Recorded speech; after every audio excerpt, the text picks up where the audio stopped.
This KFAN podcast is sponsored by Builders and Remodelers, exclusive Twin Cities provider of Elements Windows. Get the highest quality windows at unmatchable value. Visit buildersandremodelers.com for more details. There's nothing like sinking into luxury. At WashableSofas.com, you'll find the Anabe sofa, which combines ultimate comfort and design at an affordable price. And get this, it's the only sofa that's fully machine washable from top to bottom, starting at only $699. The stain-resistant performance fabric slipcovers and cloud-like frame duvet can go straight into your wash. Perfect for anyone with kids, pets, or anyone who loves an easy-to-clean, spotless sofa. With a modular design and changeable slipcovers, you can customize your sofa to fit any space and style. Whether you need a single chair, love seat, or a luxuriously large sectional, Anabe has you covered. Visit WashableSofas.com to upgrade your home. Right now, you can shop up to 60% off store-wide with a 30-day money-back guarantee. Shop now at WashableSofas.com. Add a little to your life. Offers are subject to change and certain restrictions may apply. Mall of America's mystery cards are back, and we are bringing them to you all summer long. Come grab yours at KFAN events throughout summer, and wherever you see our KFAN street team, and make sure to redeem them at Mall of America for fun prizes and big discounts. See full list of events at KFAN.com. Make the keyword calendar. One text message before we get into Big Bites. At the Bradshaw and Bryan KFAN text line 64686, the texter says, would the 25 anniversary team win a playoff series? Ouch. That hurts. It's time for Big Bites. Begin with the Twins.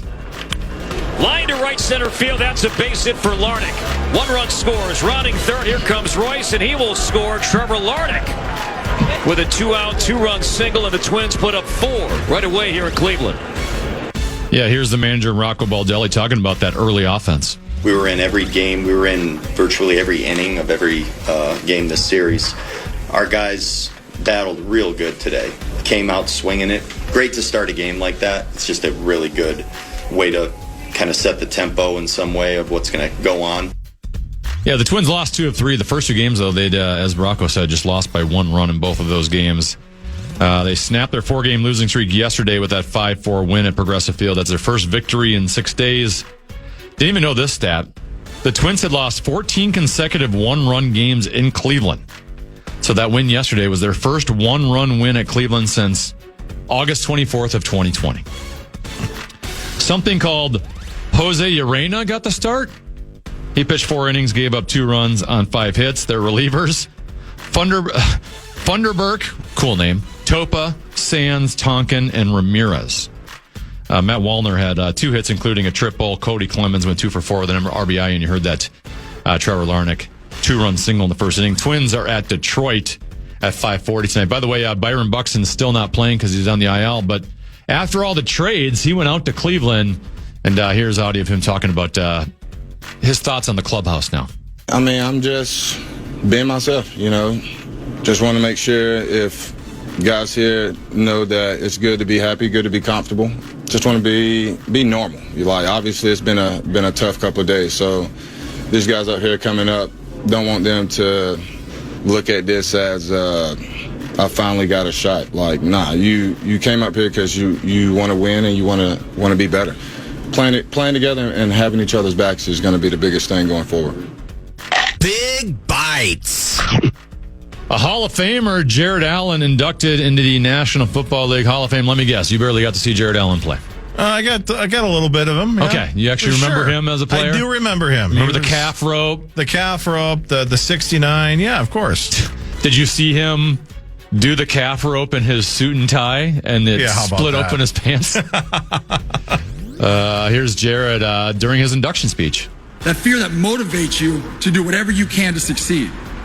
That type of fear that lets you get knocked down and then realize you don't want to get knocked down again. So you pick yourself up, you learn, and you improve. When you respect something or someone so much that you want to honor that thing or that person by being the best you can possibly be.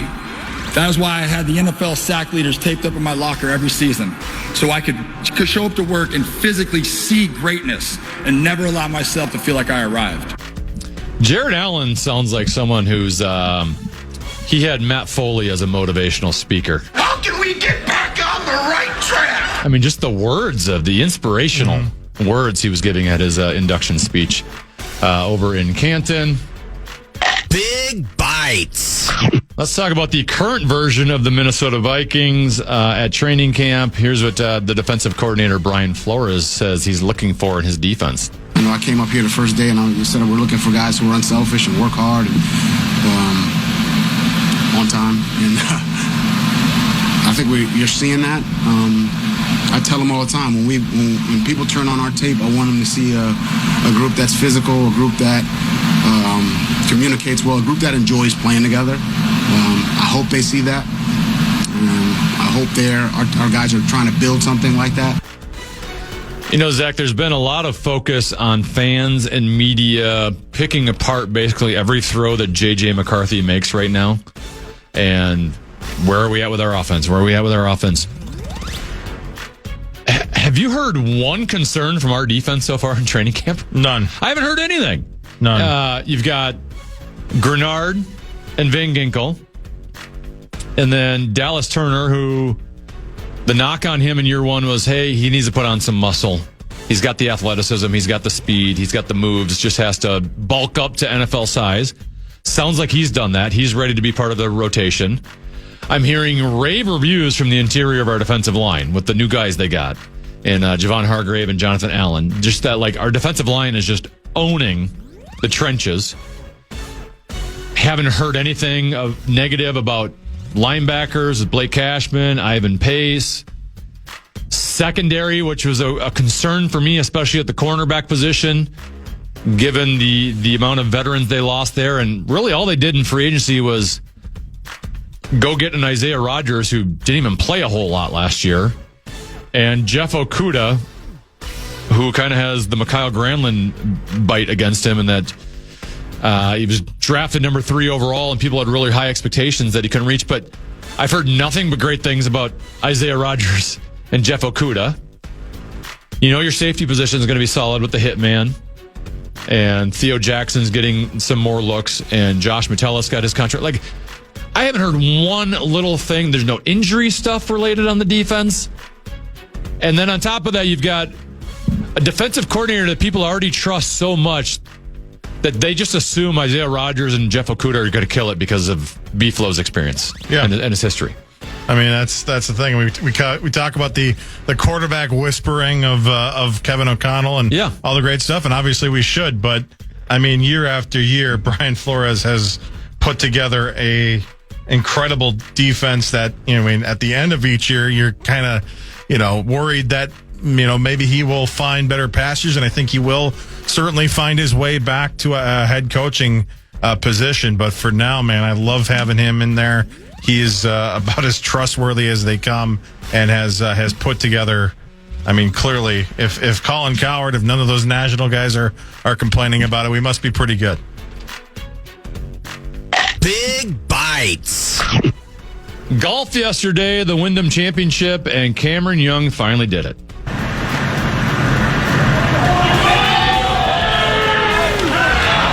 Oh, and it slides by, but Cameron Young will be your champion.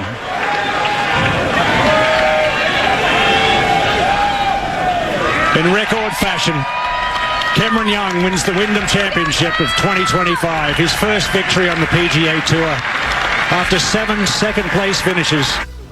Yeah, always the bridesmaid, never the bride until yesterday. Cameron Young, who just routed the field. One of my best golf buddies has been on the show before. His name is Dr. Doug. He is a huge golf nerd. Every time I go to Vegas, I'll go, Dr. Doug, give me a 50-1 shot or lesser that I could bet a futures bet on to win, the Masters or the Open or whatever tournament. And for the first couple times I went to Vegas, he would go, Cameron Young. And then Cameron would be great through 2.5 rounds, maybe 3 rounds, and then would just fall apart every single time.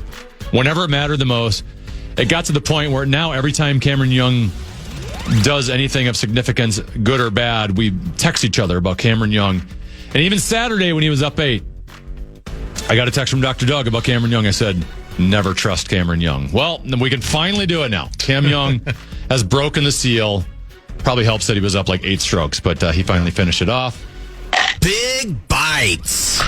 And finally, Gopher football. We got a new quarterback this year. His name is Drake Lindsay. Here's what PJ Fleck had to say about him. There's a clarity and a calmness that you see, and I think that's really hard to find. That is really hard to develop. That's really hard to create, and that's 2 years of work to create that, right? And we got a long way to go until we play Buffalo. We got to keep getting better. It's hard now when you go into football seasons in college. Like, I have zero idea, and that's why we're going to have Justin Garda in here at 2 o'clock because he's a little bit tied in closer to Gopher football. I have no idea how I'm supposed to prognosticate the Gopher football team because so many players leave now. They go in and out. You get transfers from here that I don't know who they are. I don't know anything about Drake Lindsay as quarterback. For all I know, the Gophers could be competing with Ohio State this year, or they could take dead last. I have no range of where I'm supposed to place them. Yeah. Because there's just so many new faces all the time. Yeah, I mean, on the good front, following a lot of the Gopher football players on social media, they seem to like him a lot. They are tagging him in posts and stories and all that. That's, about as much as you can gather. We learned last year with the Vikings that you can, kind of judge how training camp is going. And if that's good, if they're seeing good things, then hopefully that will result in good things during the season. But, yeah, I don't know. College football is, as in every college sport basically nowadays, we just saw it this morning with the hockey side of things. You never know what you're going to get. And how do you feel about that? I hope it stabilizes somewhat, but I like the box of chocolates nature of college sports. I was talking specifically about the incident you're talking about. Man. It's interesting. It's interesting. It's good for the Gophers and very good for the Gophers. Very good for the Gophers, yeah. So that's it for Big Bites. Zach, I always feel like it's important that we learn stuff on a daily basis. I think you're one of those people. You seem like a very curious person. You want to learn more. So up next, the more you know.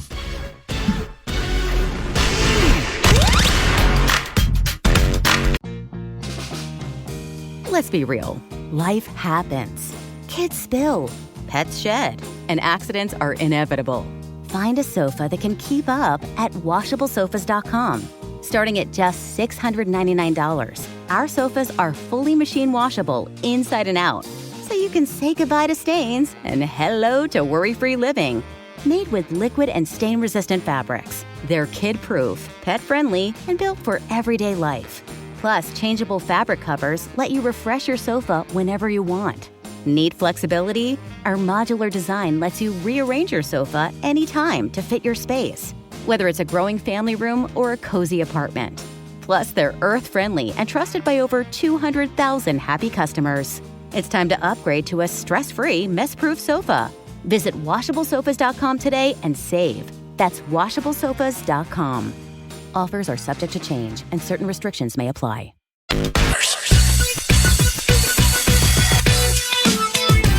Want to chime in on what's happening with your favorite KFAN program? Make your voice heard on the Bradshaw and Bryant text line. Let us know what you have to say by texting your message to 64686. That's 64686. Standard message and data rates apply.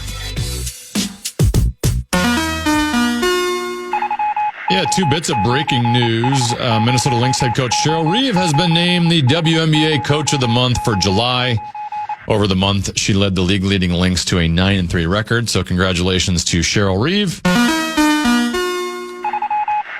And breaking news, the NCAA voted to keep March Madness at 68 teams for the 2025-2026 season. However, expansion for 2027 and beyond remains up for debate.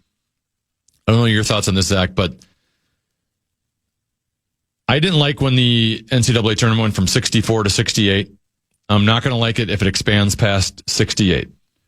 The reason March Madness is as popular as it is because of the bracket. Don't screw up the bracket. I know sports in 2025 is such a cash cow, and we're constantly looking for ways to make more money, and the more teams, the more games, the more arenas being sold, the more television money you're going to make. People love it because of the bracket. Don't screw up the bracket. Yeah. Don't do it. Same thing in football. The reason football is the number one sport is because of fantasy football, in my opinion. Once fantasy football became big, the NFL became big. Don't screw up fantasy football. Don't screw up the bracket. Yep. Just keep the bracket the way it is. Yeah. I mean, this is, what is wrong with what we're doing right now? The conference tournaments and the championships leading right into the March Madness side. I mean, I'm not I'm not the biggest basketball guy, but I love that time. But you watch March Madness, don't you? 100%. Why do you watch it? Because you put a bracket. Yes, there's a bracket and there's, games going on all week. There's plenty of games. I mean, I don't get it, man. I don't get why we talk. I mean, I know the almighty dollar, but it's just not worth it. We're 68 is already too many. Zach, we got to learn some things. We do. So it's now time for The More You Know. I'm going to give you 10 interesting facts about the United States that you might not know. Okay. Now, you might know them because you're a smart, relatively bright guy. Wow, that's the nicest thing anybody's ever said to me in these airwaves. Yeah. It's a little nicer after you get off the air at 9 o'clock. Yes, it is. 10 interesting facts about the United States that you might not know, though I felt like I knew some of these. Number one. Actually, I'll ask this one in a trivia question, see if you can get it without me even telling you. What's the only U.S. state that doesn't have a single straight line in its shape? Ooh. What's the only state that doesn't have a single straight line in its shape? Hawaii? You are correct. Yeah. Sorry, I don't have a correct buzzer to go. That's right. Your money, you know what else? You're a big winner tonight. I want to leave. You're a big winner. Yes, Hawaii is the only U.S. state that doesn't have a single straight line in its shape. The More You Know. This one you probably knew as well. I knew this one.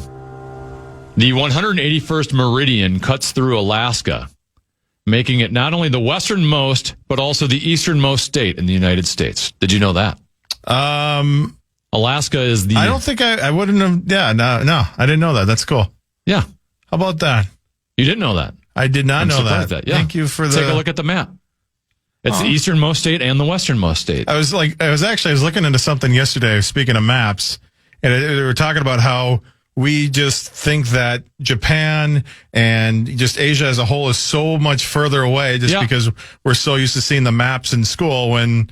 I mean, they are far away. They are far away, but they're not as crazy as we think. We're not flying over Kazakhstan to get there. Exactly. Yes. The More You Know.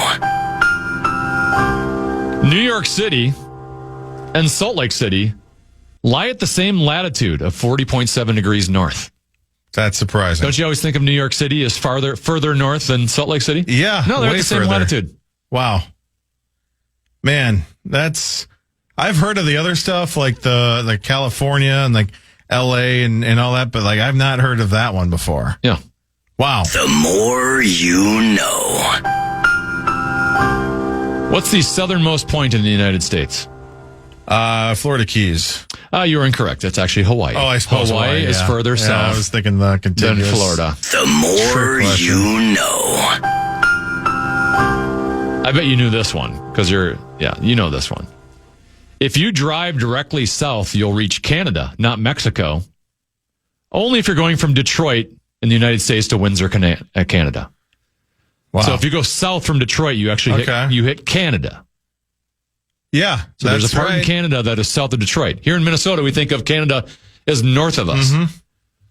Yeah, would not have. Wow. Yeah. And also, I forget what the stat is, but the vast majority of people that live in Canada live in warmer climates than we do here in Minneapolis, St. Paul. Really? Yes. Because, I suppose. Because you have so many on the coast. Ottawa, Toronto is further south of Minneapolis, St. Paul, and that's a good chunk of the people live there, and it's closer to the coast. Obviously, if you're living in Winnipeg, you're going to be colder than we are right here. Yes. But the vast majority of people that live in Canada live in warmer climate than we do. Man, that's depressing. Isn't that depressing, isn't it? Yeah. The More You Know. You ever been to the Statue of Liberty? I've not been, no. You haven't? No, I've not That's been surprising. to New York. Yeah. You haven't been to New York City? It's been the top of my bucket list since I was a kid. I don't know why I haven't. I've been there twice. I have Madison Square Garden on my bucket list. I've not gone there. I'm like, I'm going to take my kids to a Wild Rangers game one of these years in New York, if the schedule fits out right. But I have been to the Statue of Liberty. I'll be honest, a little underwhelming. Really? Yeah.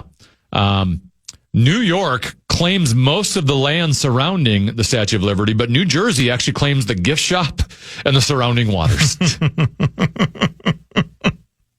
more you know. Now, this one you have to know because you're from Minnesota. Sure. There is a small portion of Minnesota that is cut off and completely surrounded by Canada. Yes. Yeah, you knew that. Northwest Everyone listening knew that. Yeah. Angle Inlet. Yeah. One of the more fascinating where they can't places. They can't on land go to Minnesota, down to Minnesota without going through Canada first. How many people of living in that area are listening to the program right now? Tennafitzgerald. There's one I think we've had like on Twitter, Angle Inlet guy. I've seen a few times. But if you're living in the Angle, yeah, please tweet at Brandon Molesky. Is it at Zach Halverson? Is that your Twitter? Tweet us a picture of you listening from the Angle right now if you could do that. One of the more fascinating places just because the school bus situation. They have to for high school, they get picked up and they have to go into Canada, go down, I think to Warroad, if I'm not mistaken, to go to school. Huh. It's, there's a lot of videos out there. Well, at that point, the lake's frozen and everything. Just drive across the lake, can't they? Eventually. Yeah. The more you know. Did you know that Los Angeles County has a larger population than 40 other United States, U.S. states? The county alone, yes, has a larger population than 40 states. It's crazy because you go down to L.A. and I was there last summer and I told my mom that I'm like surrounding us right now, the amount of people, and you don't even realize it as you're driving through, but it's crazy that they can. But yeah, right, yeah, when the traffic piles up, and you're on 10-lane highways, yeah, but just to know that you're just the amount of people and the fact that they have the infrastructure that can support that doesn't make much sense to me, but they figured it out. That's The more you know. The U.S. has a town with only one resident, and it's named Manawi. I actually looked it up. It's in Nebraska. Okay. There's a town in Nebraska that has one resident.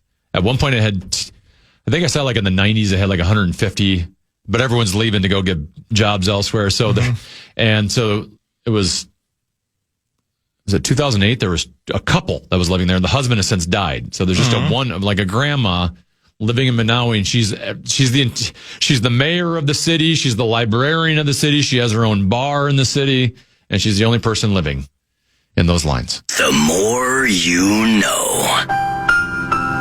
And finally, there is a river in the United States that flows north instead of south. That would be the St. Johns River in Florida. That's it. The more you know.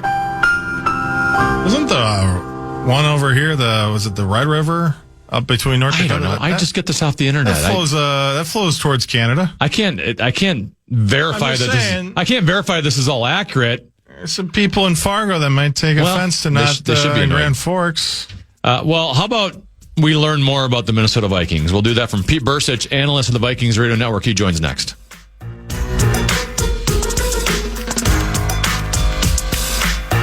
Tired of spills and stains on your sofa? WashableSofas.com has your back. Featuring the Annabay Collection, the only designer sofa that's machine washable inside and out, where designer quality meets budget-friendly prices. That's right, sofas start at just $699. Enjoy a no-risk experience with pet-friendly, stain-resistant, and changeable slip covers made with performance fabrics. Experience cloud-like comfort with high-resilience foam that's hypoallergenic and never needs fluffing. The sturdy steel frame ensures longevity, and the modular pieces can be rearranged anytime. Check out WashableSofas.com and get up to 60% off your Annabay sofa, backed by a 30-day satisfaction guarantee. If you're not absolutely in love, send it back for a full refund. No return shipping or restocking fees. Every penny back. Upgrade now at WashableSofas.com. Offers are subject to change and certain restrictions may apply.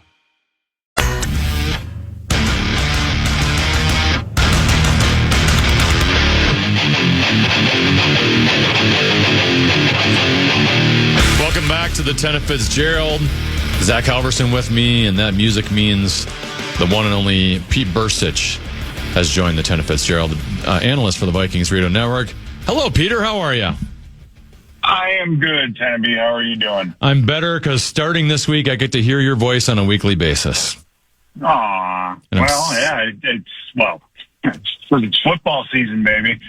About time, isn't it? I'm so excited for it. I just love spending hours and hours and hours every weekend just listening to you. Yeah.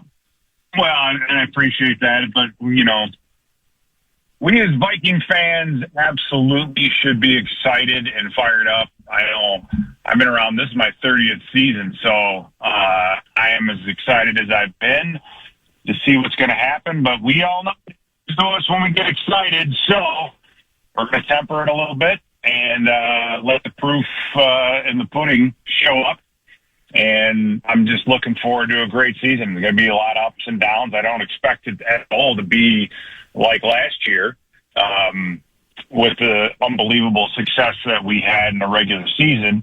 However, I think the measuring stick for this year is a playoff win. If we win a game in the playoffs, I think this year was a success, period. So that's how I'm looking at this season. Not sure how everybody else is, but that's just how I see it. It sounds like emotions ran a little high this past weekend at Vikings training camp. There was, let's just say, some scuffles. It started with Brian Asamoah. He decked Aaron Jones on a check down from J.J. McCarthy, offered to help him up, but then the offense confronted him. He threw a punch at Will Fries. And then later, Tyler Batty tackled Aaron Jones to the ground in the backfield. J.J. McCarthy came in and shoved Batty.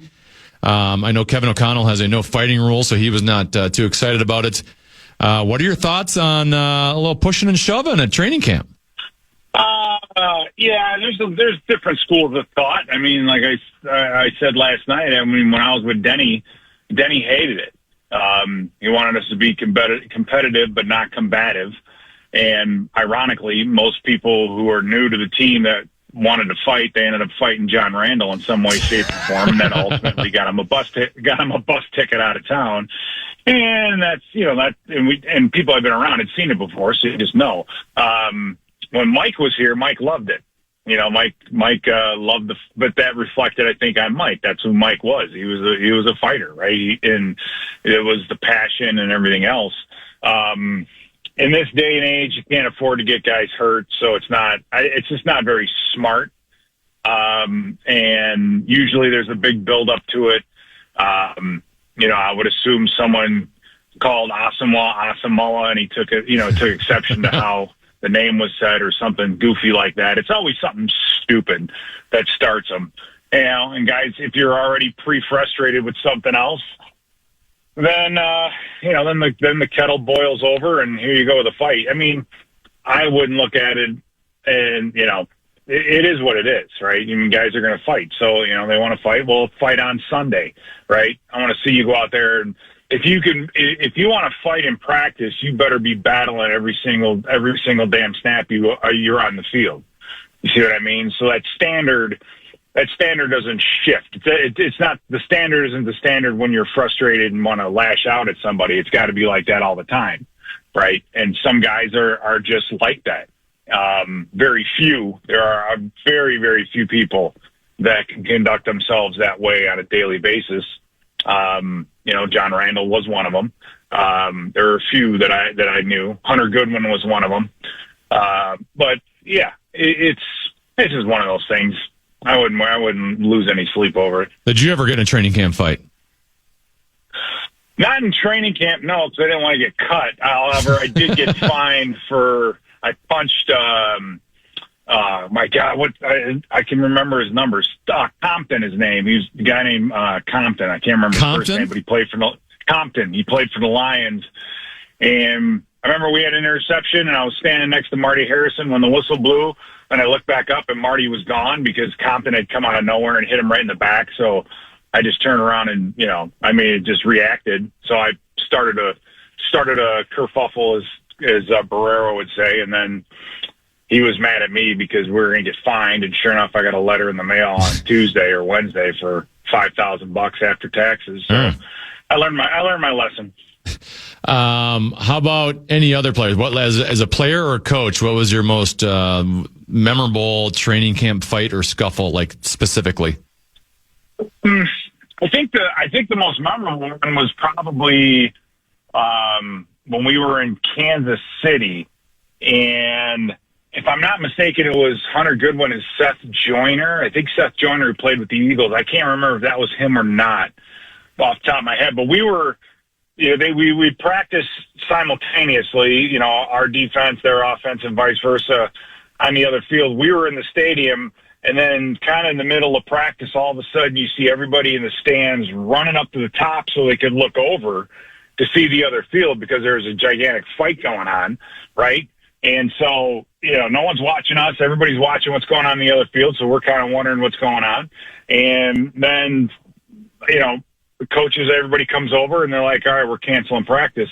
We just can't get anything done because everybody wants to fight. And then I thought about, my God, the genius of that, right? Yeah. The genius of if you talk about brother-in-law and somebody, all you got to do is say, all right, we're just going to go at it and get ourselves out. So that's the most memorable fight that I was ever not really necessarily part of, but benefited from it. So we enjoyed it the whole way home, and Hunter Goodwin was a hero for a day. Talking with Pete Bercich, analyst for the Vikings Radio Network. He'll be back to work on Saturday when the Vikings take on the Houston Texans. Preseason game number 1 at US Bank Stadium. 3:00 start. Pregame will be at 1:00 right here on the Fan. I saw one. We'll be working tonight. We're televising practice. Oh, are you? So, I did not know that. So yeah, you got the night practice. Yeah, Fox. So that'll be fun, right? Televising practice. What are you looking for in tonight's night practice then? What's Pete Bercich got an eye on tonight? I'm looking forward to talking to some of the players and getting a chance to interview Coach O'Connell. That kind of thing. And as far as players go, you're looking. I'm looking at guys like Kobe King, who I absolutely loved on film. He's so much like Ivan Pace that I just think this kid in this system is going to flourish. At least I hope he does, because he hits like a freight train. Just loved him on film. And then how is Donovan Jackson progressing? And then guys like Ben Urasek, who are undrafted rookie free agents, who, he's a tight end who's in a room where, we have 2 tight ends, but we need a third and a fourth. So there's opportunity for one of these young guys, whether it's him or Bartholomew, to step in and be that number 3. So they'll see a majority. Guys like that will see a majority of the playing time in the preseason. So you get an opportunity to see how they move around and how they look. Because we know about the Darisaws and Justin Jeffersons of the world, right? So it's time to get to know some guys that may or may not be a huge part of this team for this season, but are the future. And and kind of put our chips on the guys that we like. So that's kind of the fun part of it. You get to play personnel for a few weeks. So you talk about Kobe King and how much you like him on film. I'm wondering, because you used to coach for the Minnesota Vikings, how do you know, right, when you're looking at a player, what specifically are you looking for on film, and how do you know whether that'll translate to the National Football League or not? Because obviously there's clearly a lot of misses with very smart evaluators in this league. So, how do you ever know whether that's going to translate to the NFL or not? Like, what are you looking for specifically? Well, you don't always know. I think what the problem becomes is when there are certain guys that are kind of no-brainers, right? The disconnect comes when you see a guy who's uber talented, and has the height, the weight, the speed, the 40 time, the vertical jump, and shows it, but doesn't show it consistently, right? You might see, you'll see a guy play, I don't know, he's playing against an SEC opponent and he lights it up, and then you watch him in a game a week later when they're playing somebody else and doesn't even show up on film, or is healthy and then not healthy, or not there on the field. And that's where the projection comes in, right? And that's, I think, the best thing about film is you can really learn everything about the disposition of a player by just watching how they run to the football. Right? For high school parents, if you have a kid who's playing football, you don't have to know the game. You know effort. And if you're not seeing your kid, if he doesn't have elite effort, he's not going to be an elite football player. I don't care how talented he is. So coach effort. And you watch a guy like Kobe King, who, and I said the same thing of Ivan Pace back in the day, he would outrun DBs to the football. It's not because he's faster than the 4.5 or 4.4 cornerback. He just wants to get there more. And if I got a kid, or if I'm watching a kid on film who's just leaving it all on the field and running, just the effort is through the roof, I know in practice, you don't get a kid like that who shows up for practice and is lazy. You know this kid works hard, and if he's going to work hard on game day, he's going to work hard throughout the week. And when I got a kid who works hard, that gives me confidence that I can teach him something, that he's going to want to learn something, right? The guys that I don't know if you remember a guy named Rod Davis, and this is nothing against Rod Davis because I love Rod. He was from Southern Miss, but Rod Davis at times he was capable and talented enough to be a starter in the NFL. He just didn't show it consistently, and that was the issue. And you hear coaches say all the time, stacking good days, right? Stacking good days, stringing together a good series of plays. That's what they're talking about. They're telling you, I would rather have a guy on a scale of 1 to 10 who's an 8 every single day than a guy who's a 10 40% of the time and a 4 or a 5 the rest of the time. You can't win with inconsistency. You can't game plan for inconsistency. You got to have a guy that's going to show up every single day, and you know exactly what he's going to give you. That is why I think effort on film is so important. I've seen it out of a guy like Kobe King. That's where he's going to develop. He has a better chance of developing into a great football player than really, I think, as much as anyone on this team that they drafted or brought in as a free agent because of his work ethic. So there. That was a heck of an answer, Pete. I really appreciate it. You can hear more of Pete's. You asked me what time it was, and I told you how to make a watch. No, I love it. I apologize. But it's not the problem is none of these are simple answers, right? Yeah. People want simple answers. This guy sucks. This guy's good. This guy's going to be great. And the reality of the situation is it's never that cut and dry because you're paying. I mean, think about it. You're paying how much? I mean, these guys, there's so much money to be made. If scouting came down to a mathematical formula or something that, could be measured, then we'd have computers drafting people, not human beings. And that's kind of the beauty of this game is the human element of it still matters so much. Well, part of the advantage for a Kobe King or the rest of the players is the coaching staff they get to work with. And Common and I recently talked about this, the story at ESPN.com where one of their writers ranked all 32 NFL coaching staffs based off a head coach and coordinators on both sides of the ball.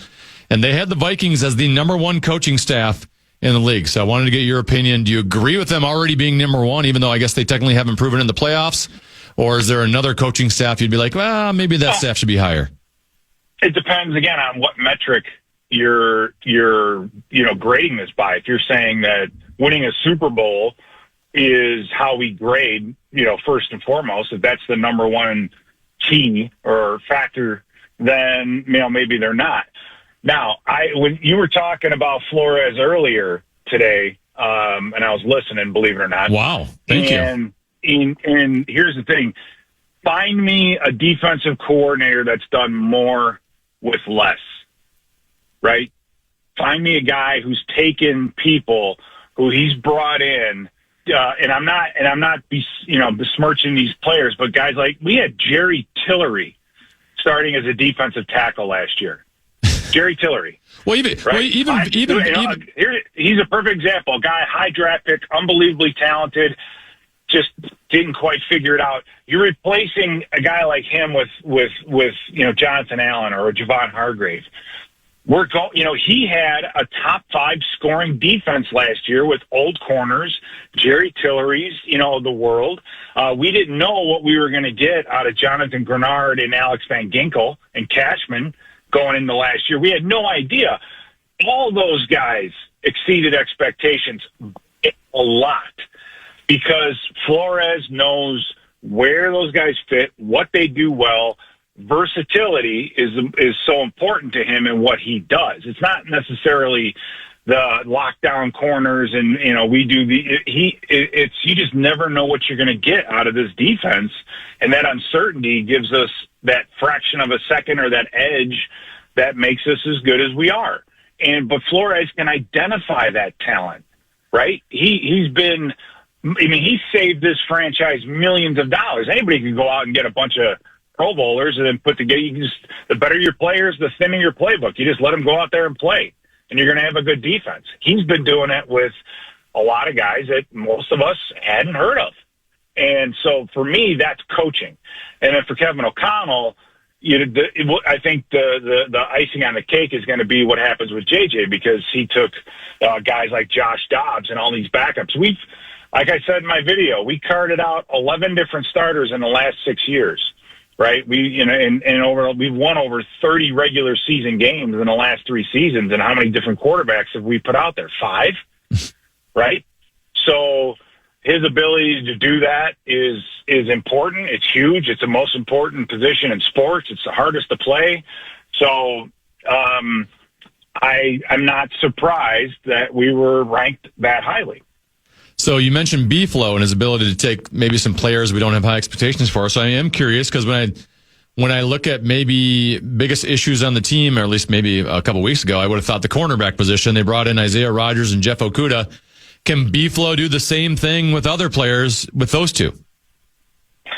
I think he can. Here's the thing. We don't need this defense isn't predicated on having 2 corners that can lock people down and the other 9 kind of play the rest of the defense. Our cornerbacks, just like we talk about with Metellus, our cornerbacks have to be smart and they have to be versatile. Sometimes they're going to drop like safeties. Sometimes they're going to play cover 2. Sometimes they're going to do a little bit of man-to-man. But it's not – so you think of it this way. There's an inverse relationship between how difficult the position is to execute mentally and physically, right? If you're on the edges of an offense or a defense, it's pretty simple. Like Mike Tice would say about offensive tackles, it's not that hard to come in and play offensive tackle because you block the defensive end in front of you 90% of the time. Yeah. It's not mentally hard. Physically, though, it is a bitch. Not many people can do it. You got to be a freak physically to even be able to accomplish that. So, and you get toward the middle, the center of the offense always is what? The undersized, smart, hardworking guy, middle linebacker, same kind of thing, right? And the nose tackles, we need cornerbacks that can think and operate in a system and have great awareness. That lends itself toward veterans, right? That lends itself toward veteran QBs, and we don't necessarily need in the system that we play off the chart, lockdown, man-to-man, Deion Sanders in his prime type cornerbacks. So any of them I think can step up and play. They have to tackle well. I think our corners are required to be a little more physical than some other places. But a guy like Okudah, if he can stay healthy, he still has enough of the enoughs left despite the surgeries and everything else. But now he has the experience. If he could take that to the field, then I think, he's got a good shot. All right, final question for you, Pete. Which unit will be more improved this season, the offensive line or the defensive line? That's a tough one. I think depending on how the defensive line sorts itself out, I have to go with the defensive line, and this is why. Jonathan Grenard is our best pass rusher. He played at a Pro Bowl level last year. Alex Van Ginkel benefits from the system that he's in. He's one of the most versatile players in the league. Metellus is versatile. Alex Van Ginkel is every bit as versatile as Metellus. But if Jonathan Allen and Javon Hargrave are physically at or near where they were, Javon Hargrave, I love Javon Hargrave because watching the film on him in the first 3.5 games or so with San Francisco a year ago before he tore his triceps, he was playing not at a Pro Bowl, but an all-pro type level. He's that good. This guy works that hard. And you're able to sneak a couple of those guys in as well. Well, then the defense isn't going to have to blitz as much to get pressure on the quarterback. I mean, you can simplify because you now have this interior defensive front with Harrison Phillips, who played very well last year. Harrison Phillips needs to play less. He's not getting any younger, right? But he was on the field for, 60 to 70% of the snaps last year. And I think by the end of the year, he was wore out a little bit. So you can use him a little bit less and not have to, your play up front isn't going to come down at all. As good as our offensive line can be this year, I think our defensive line could be as good, if not better. Peter, we went an entire segment. I didn't even get to ask you about J.J. McCarthy, so you'll have to join the Tennafitzgerald sometime next week. Yeah. You know what? Honestly, it's a waste of time to talk about him now. You don't know. We don't know. He's practicing. We don't know how good he's going to do. Well, right? Are we going to see him in the preseason? I don't know. You may have to wait till September. You're not, and even in September, you're not going to know until November or December of this year. So just take your time. Don't be hyperbolic. Just relax and let it unfold. That's all I'm saying. I'm going to have you on again next week if you're available. Sure, for you, absolutely. Oh, thank you. Tell me when. All right, we'll watch for you tonight on Fox 9 for the night practice scrimmage, whatever you want to call it, and then I'll be hearing from you on Saturday for the big game. Sounds great, Tenna. All right, thanks. Peter Bercich, analyst for the Vikings Radio Network. Vikings-Texans, 3 o'clock on Saturday right here on the Fan, and like I said, night practice tonight. You can watch them on Fox 9. A little JGMB, the producer of the Dan Barrero Show, Justin Gard, in studio for the next hour right here on the Fan. Tired of spills and stains on your sofa? WashableSofas.com has your back. Featuring the Annabay Collection, the only designer sofa that's machine washable inside and out, where designer quality meets budget-friendly prices. That's right, sofas start at just $699. Enjoy a no-risk experience with pet-friendly, stain-resistant, and changeable slipcovers made with performance fabrics. Experience cloud-like comfort with high-resilience foam that's hypoallergenic and never needs fluffing. The sturdy steel frame ensures longevity, and the modular pieces can be rearranged anytime. Check out WashableSofas.com and get up to 60% off your Annabay sofa, backed by a 30-day satisfaction guarantee. If you're not absolutely in love, send it back for a full refund. No return shipping or restocking fees. Every penny back. Upgrade now at WashableSofas.com. Offers are subject to change and certain restrictions may apply.